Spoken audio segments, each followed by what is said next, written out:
Hello folks, how are you doing? It's Lilia back here. In this video, I'm going to be answering some of the most common IELTS questions having to do with work. I'm going to do this in 3 parts because IELTS speaking has got 3 parts. So in this video, just to give you a little bit of context, I'm going to do a question out of part 1, a cue card from part 2, and an abstract, a more general question from part 3.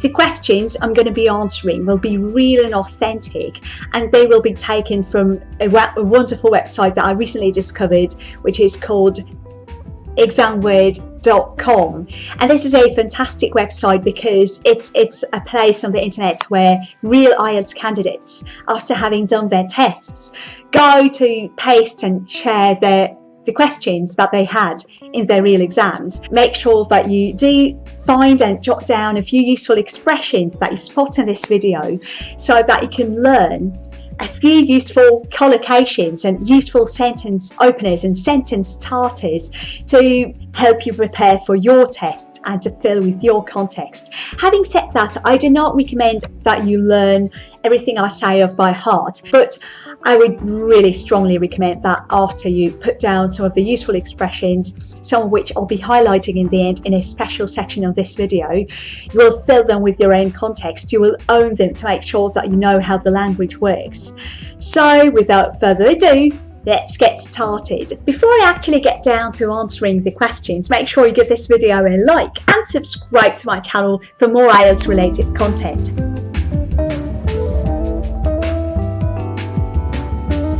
When I get asked what I do for a living, I usually say that I like to think of myself as a combination of an English teacher and a psychotherapist.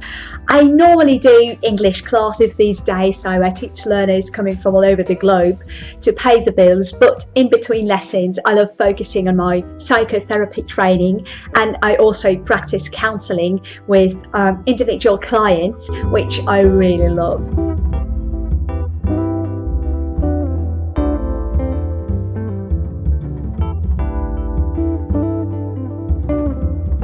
My grandpa, who I really love and who is alive up to this day, even though he was born in 1935, can you imagine? He's a real oldie. He used to work as an engineer for a Soviet factory, and what he did was assembling parts of micro schemes to make microcalculators as a result. And even though my grandpa worked as an engineer, he was also a really creative person at that time, so he always had his photo camera at hand, and he really liked taking photos, and he still loves doing so. And I think creativity is one of those family features that keeps running in the family. I think my grandpa got into engineering when he finished university. He landed this job straight after he finished university, and in Soviet times it was enough to secure him a decent living. Personally, I don't think I would make a perfect engineer. I don't think I'm cut out for this job, to be honest. It's not my cup of tea. I really love teaching. I really love talking to people. I don't think I would be as good talking to micro schemes or anything like that.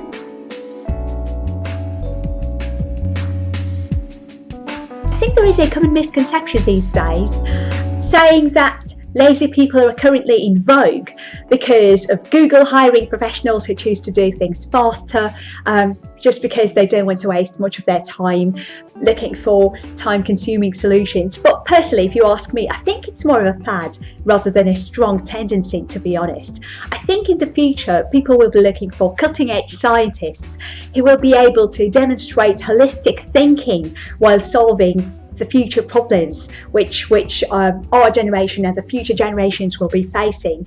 I think we'll be partially delegating responsibility to artificial intelligence where possible. So we'll be letting machines do the calculations, and we'll be able to focus on creative tasks that require the understanding of human emotions. I will also have to say that I think future jobs will call for holistic thinking and system thinking, and an ability to look for an overlap. For example, people could be combining two skills such as being a teacher and being a neuroscientist at the same time, or being an architect who will study the impact of design onto people's well-being, onto the environment. So those combinations will be real common in future, I think. Alright then, I hope you've taken some notes while listening to me tackling those questions, and now it's time for us to take a quick trip through the expressions that I used in this video to help you be comfortable with the idea of using these phrases in your own contexts. So when I got asked where I work, I said that I do English teaching to pay the bills, which means that's my main source of income, right?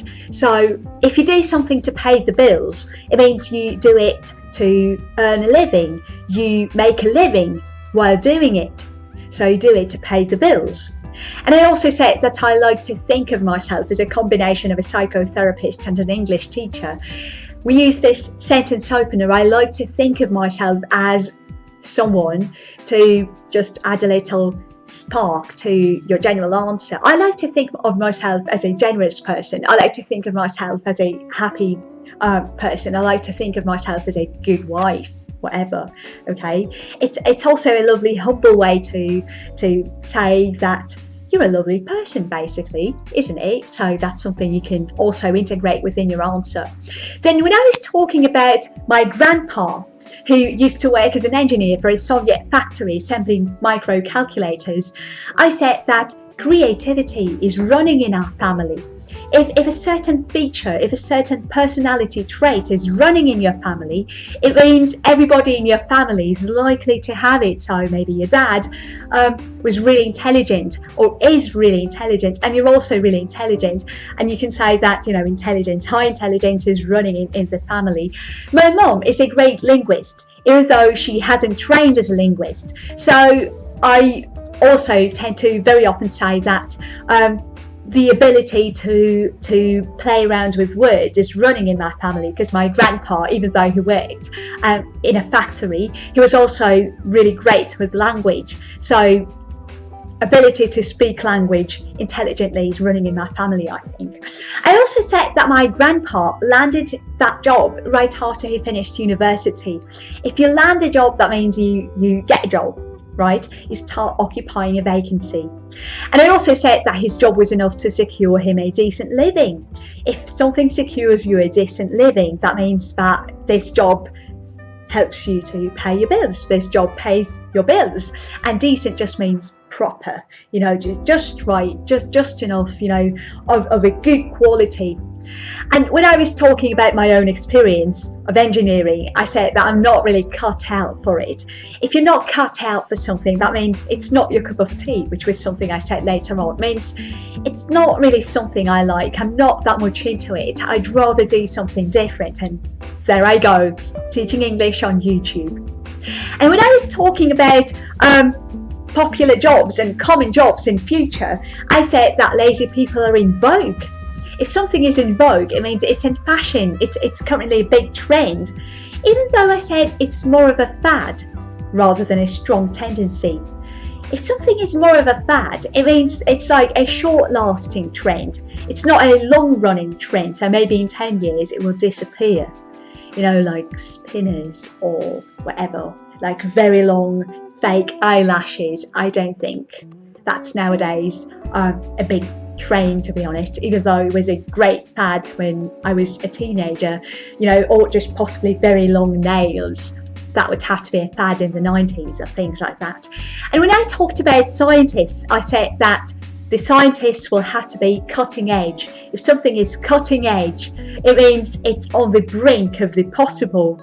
It's like the most innovative, the most contemporary that you can think of. And then I also said that people will be delegating responsibility to artificial intelligence. If you're delegating responsibility to someone or something, that means you're giving them responsibility. You're allowing them to do a job for you. That's delegating responsibility. And I also said that future jobs will call for holistic thinking. Holistic means integral, right? Means seeing the whole picture, rather than just looking at a sector, right, of a whole picture, or rather than looking at a certain aspect. I also talked about an overlap between a teacher and a neuroscientist. And an overlap, if you imagine two circles, here in the middle you would have an overlap. And I also talked about this metaphor in the previous video where I shared the importance of finding the right balance between listening for pleasure and listening to study English, focusing on the linguistic purpose only. So those were some of my answers having to do with the subject of work, and I do hope that this video managed to teach you something. Make sure that you leave your comments practicing using the phrases within the comments below. Make sure that you make these expressions fit your own context, so fill them with your own ideas. And also practice answering the questions that I answered in this video too. Then come back and compare your answers, or just leave any other phrases or expressions that you find super useful in the comments down below, having to do with work and job and things like that, and whatever people do for a living. You may also use this video to help you prepare for your IELTS test on your own. On this channel I've also got another video that I filmed not so long ago where I talk about preparing for your IELTS speaking interview on your own. If you don't have anyone around, if you don't having a private tutor or a partner to practice with on a regular basis, you can always do something on your own to help you get a better band in your IELTS test. So make sure you click on the link and find the video. That was Lilia signing off. Thank you very much for your attention and for your time you take to watch this video. I hope it's been useful. Leave your comments, subscribe to the channel, give me a like, and I'll see you soon.